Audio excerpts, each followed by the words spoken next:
Good morning. Welcome to Retirement Unlimited, the show where we discuss life's hard financial questions to help you make smart decisions with your money. I'm Randy Barkley, and I'm a certified financial planner, and I'm here with Jeremiah Lee, who is also a certified financial planner, as well as a licensed attorney. And he helps our clients make those we come alongside our clients to help them make the good financial choices about their life. Mm-hmm. Today we're going to talk about good idea, bad idea. I get this one a lot. I'm sure you do, Randy, as well, that people say, hey, the markets are moving forward. I have a good idea. I'm going to take a mortgage on my house, and I'm going to invest it in the market. Or I'm going to buy real estate. Or I'm going to buy real estate. Or I'm going to buy crypto. Or I'm going to buy all sorts of things. But the idea is saying, I'm sitting on all this equity. It doesn't need to be there. I'm going to take either a HELOC or a second mortgage. I'm going to get this money out. I'm going to use it for something. And right now in the recessionary moment, this month, I've not had that question. 6 months ago, during when everything kept going up, I had people, kind of coming in and saying, this is a no-brainer.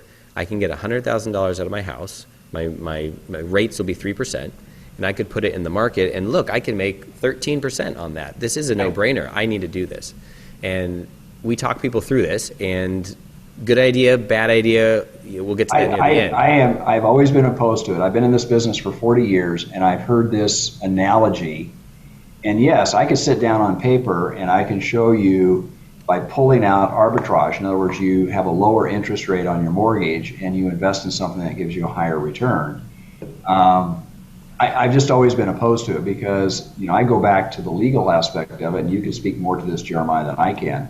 But your home is your castle, and there's certain laws that protect your home. You have to be almost criminal to even lose your home. I mean, it is something that you always want to look at as your safety, it's your security, and if you invite that risk into your home, it could be the worst choice you'll ever make in your life. Right. That's right. Well, the downside, like you said, the downside is so much bigger, I think, than people initially see. Right. And the part of this also is if someone has a rental property, not the place they live, but the rental property. Investment property. An investment property, that's right, something that they're using.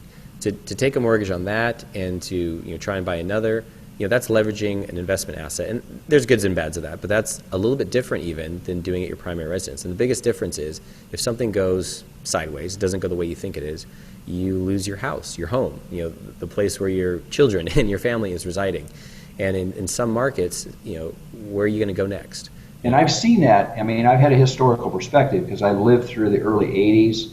I've seen the downturns in the 90s, but also the crushing one was 2008, where people leveraged themselves. They made really poor choices because the market allowed them to do that. And bankers stopped being the adult in the room, so to speak, and they allowed people to borrow more money than they were able to pay back. And it's tragic. It's hard to watch people almost be pushed out onto the street because they've made some really critical errors. Yeah. And a key thing that I think that people, when they have this question, should I do this? Isn't this the right thing to do? Kind of waiting for us to say yes. Is often when they take out the line of credit or the second mortgage and they take out a draw from that, they have to start paying back usually interest-only payments for a while. And the idea of that is, say, if you take out $100,000, it's not just I can invest this. You have to have additional money that's going to come out to cover that principal, and then you're looking at a balloon. And that balloon, how many years from there, we have to pay it back. And if the markets are up, if everything's gone the way you thought, it's easy, right? They say, I'll pay it back. It's no big deal. And you pat yourself on the back and you say, I was really smart. Yeah, I was making my money work for me. Right. On the flip side, if things don't go as well, now you've lost some money and it comes due, and you've got to dig into other savings. And I don't get this question often from people, in my mind, who have a sufficient buffer to do this.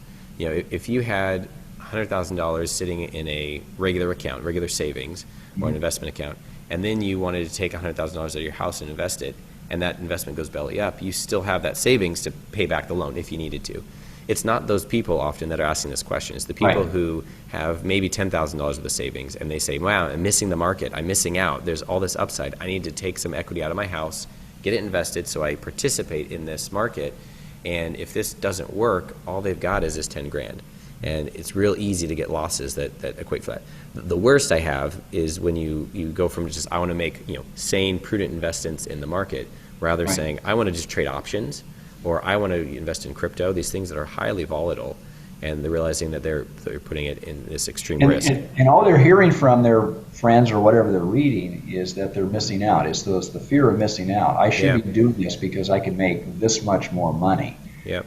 And what's really coming down to is they're taking on risk they don't see.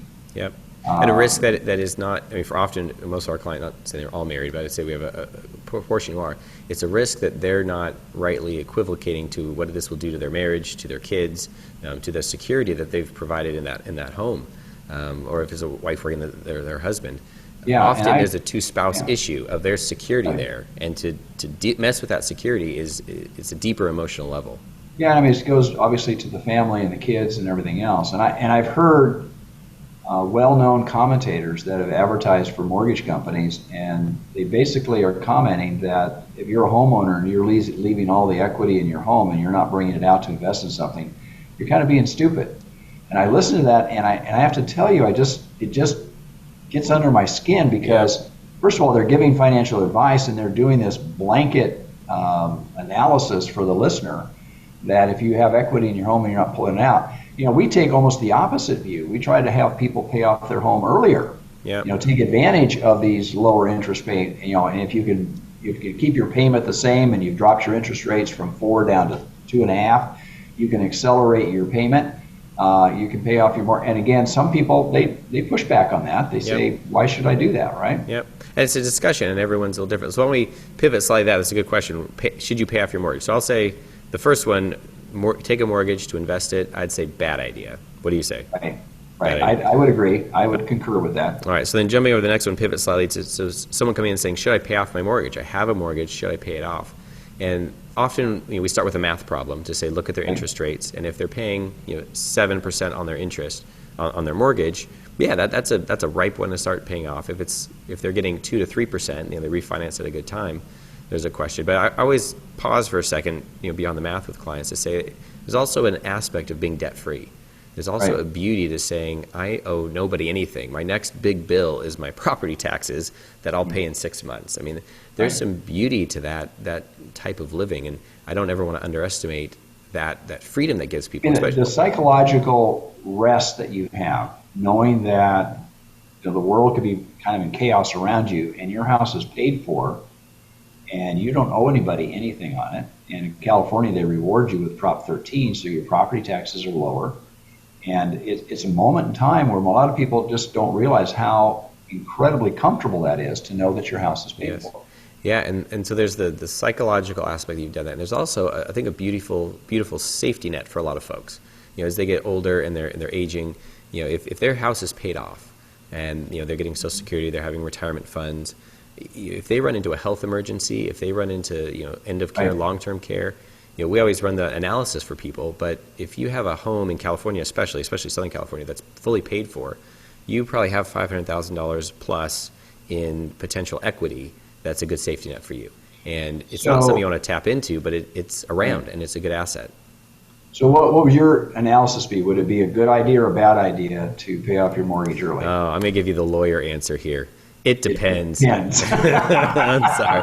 It depends. I knew it. But I knew it was coming. But I think for a lot of folks, if they are in a position to pay off their mortgage, it's a cool spot to be. If they're in especially when they're older. If they're a bit younger and they're still in the building phase, kind of still building their life, and they have a good interest rate, I think those funds can be used other places, paying for college, investing in things, buying a business, buying other rental properties. So I would say if they're younger and they have a good interest rate, probably a bad idea. If they're a bit older or they have a high interest rate, I would think it could be a good idea. I agree with you. And if this resonates with you and you'd like more information about this and how this works, how these decisions would really help secure your life financially, reach out to us and give us a call. Our phone number is 951-684-7011, or just simply go to our website, which is www.retirementunlimited.com. If you have a topic you'd like us to discuss on a future episode, you can call our office, leave us a message, or even in the comments below, you can leave a topic and we'll talk about that in a future episode. Until next week, folks, may you grow in wisdom and knowledge. Thank you for listening.